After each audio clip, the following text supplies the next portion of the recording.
வடக்கிற்கு வீதியால் பயணிக்கும் அனுர உலங்கு வானூர்தியை பயன்படுத்த வலியுறுத்து.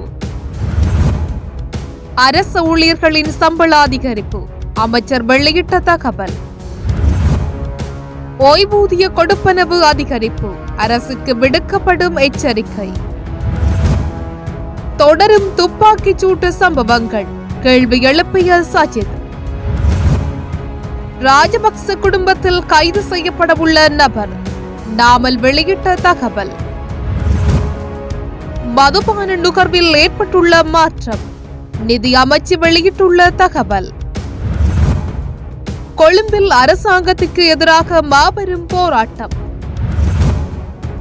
நாம் தமிழர் கட்சியில் இருந்து காளியம்மாள் விலகல் அதிகாரப்பூர்வ அறிவிப்பு. சீனாவில் கண்டுபிடிக்கப்பட்ட புதிய வௌவால் கொரோனா வைரஸ்.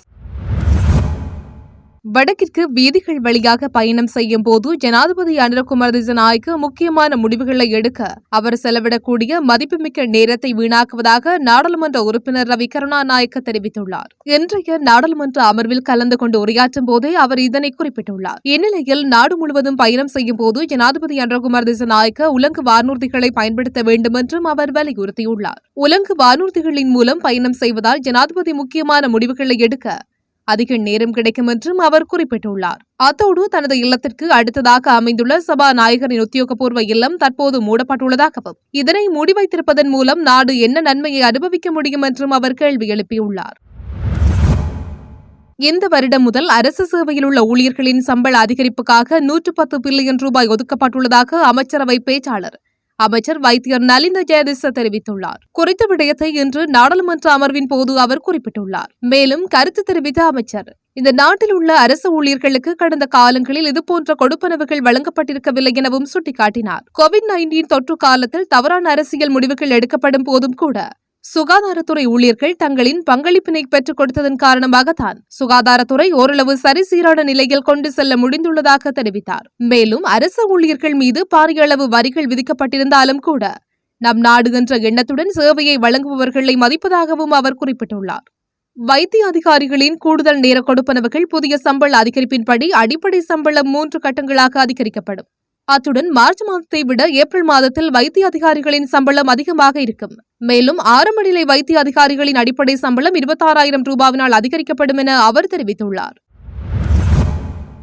எதிர்காலத்தில் ஓய்வூதிய கொடுப்பனவு அதிகரிக்கப்படுமாயின் சவால் மிக்கதாக அமையும் என பேராதனை பல்கலைக்கழகத்தின் பொருளாதார ஆராய்ச்சி பிரிவின் பேராசிரியர் வசந்த அத்தகோரள தெரிவித்துள்ளார். அத்துடன் அரசு மற்றும் தனியார் துறை சேவையாளர்களின் சம்பள அதிகரிப்பு எதிர்காலத்தில் பணவீக்க அதிகரிப்புக்கு ஏதுவானதாக அமையும் எனவும் அவர் சுட்டிக்காட்டியுள்ளார். குறித்த விடயத்தை ஊடகங்களுக்கு கருத்து தெரிவிக்கும் போதே பேராசிரியர் வசந்த அத்தகோரள கூறியுள்ளார். அவர் மேலும் கருத்து தெரிவிக்கையில், வரவு செலவு திட்டத்தில் அரசு மற்றும் தனியார் துறை ஊழியர்களின் அடிப்படை சம்பளத்தை அதிகரிப்பதற்கான முன்மொழிவுகள் பரிந்துரைக்கப்பட்டுள்ளன.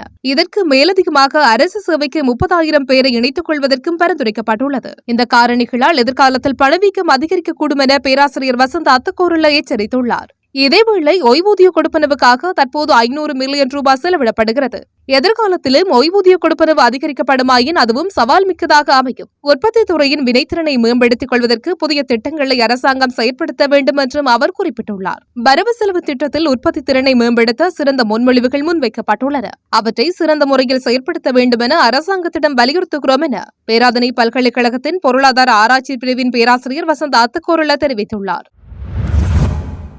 நாட்டில் தொடர்ந்து பதிவாகும் துப்பாக்கி சூட்டு சம்பவங்கள் தேசிய பாதுகாப்புக்கு பெரும் பிரச்சனையாக அமைந்திருந்தாலும் அது ஒரு பிரச்சனை அல்ல என ஜனாதிபதி கூறுவது குறித்து எதிர்க்கட்சித் தலைவர் சஜித் பிரேமதாச நாடாளுமன்றில் கேள்வி எழுப்பியுள்ளார். கடந்த 18ஆம் தேதி முதல் 21ஆம் தேதி வரையிலான 4 நாட்களில் 8 கொலைகள் நடந்துள்ளதோடு இது தேசிய பாதுகாப்புக்கு பெரும் பிரச்சனையாக அமைந்திருந்தது. எனினும் அது ஒரு பிரச்சனை அல்ல என ஜனாதிபதி குறிப்பிட்டுள்ளார். அண்மைய தினத்தில் நீதிமன்றத்தினுள் நடந்த மிலேச்சத்தனமான கொலையுடன் தொடர்புடைய பெண்ணின் புகைப்படங்கள் உள்ளிட்ட தகவல்கள் புலனாய்வு தரப்பிற்கு கிடைக்கப்பட்டுள்ளன. இது தொடர்பிலான புலனாய்வு அறிக்கைகளை ஊடகங்கள் செய்தி வெளியிட்டுள்ளன.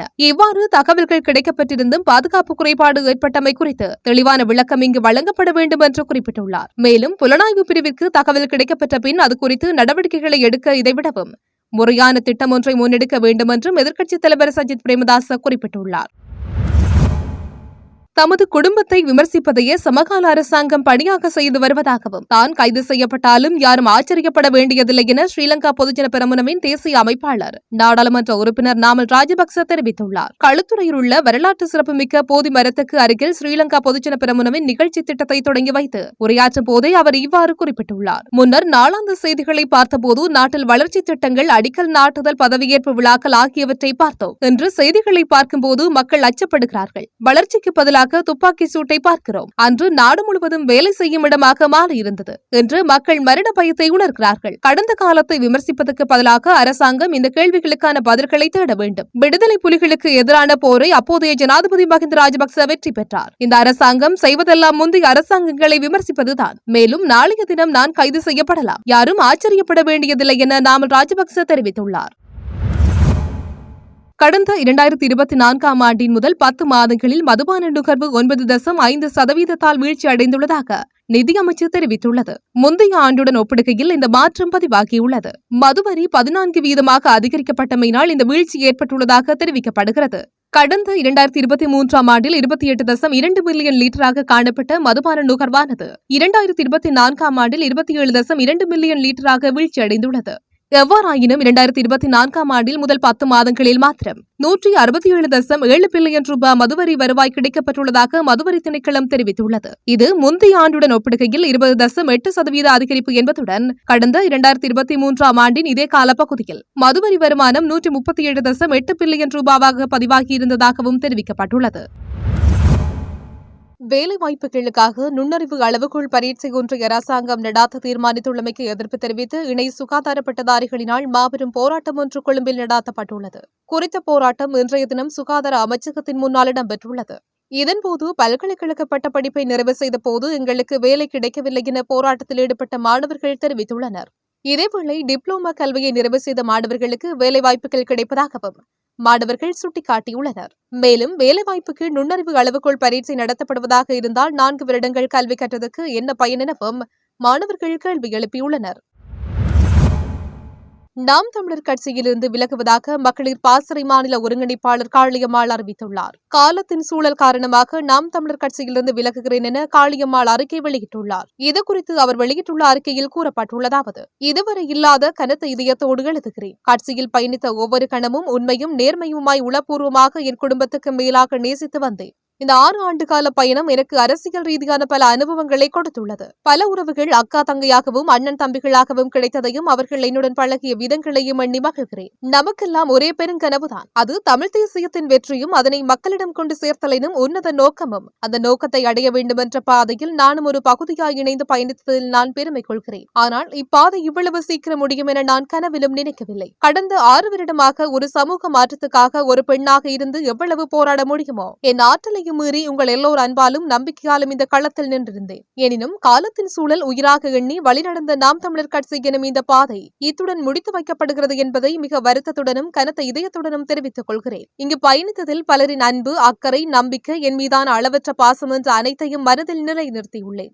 என்னுடன் இத்தனை நாட்களாக உண்மையாய் உறவாய் பழகிய பயணித்த களத்தில் இன உணர்வோடு நின்று நேர்மையாய் வேலை செய்த அத்தனை உறவுகளுக்கும், உண்மையான உழைப்பாளர்களுக்கும், உலக தமிழர்கள் மற்றும் நாம் தமிழர் உறவுகளுக்கும் நன்றிகளை சொல்வதோடு என் வருத்தங்களையும் பகிர்ந்து கொள்கிறேன். ஒரு சாமானிய குடும்பத்தில் பிறந்து இனத்துக்காக தமிழ் தேசிய களத்தில் ஓடிய என் மீது மிகுந்த நம்பிக்கையும் அன்பும் வைத்து களமாடிய உங்கள் அனைத்து பேருக்கும் என்னுடைய சிரம் தாழ்ந்த நன்றிகள். எனக்கான நெருக்கடிகள் நிறைய வந்த போதும் என் மீது நீங்கள் கொண்டுள்ள நம்பிக்கையாலும் நான் உங்கள் மீது கொண்ட அன்பினாலும் எந்த முடிவும் எடுக்காமல் அமைதியாக இருந்தேன். ஆனால் இப்படி ஒரு முடிவை எடுக்க வேண்டிய சூழல் வந்துவிட்டதை எண்ணி மனம் வருந்துகிறேன். அவதூறு வரும் வார்த்தைகள் தானே என்று நினைத்து அள்ளி தெளிப்பவர்களுக்கு மத்தியில் என் மீது அளப்பரிய அன்பு கொண்டு நேசிக்கிற உங்கள் அனைத்து பேருக்கும் நான் என்றென்றும் கடமைப்பட்டவளாக இருப்பேன். என்னுடைய இந்த முடிவு பல பேருக்கு வருத்தத்தை தரலாம். எனக்கும் தான். காலத்தின் வழித்தடத்தில் என்றும் தமிழ் தேசியத்தை விதைக்கும் வழியில் எம் பயணம் தொடரும். இவ்வாறு அவர் குறிப்பிட்டிருந்தார்.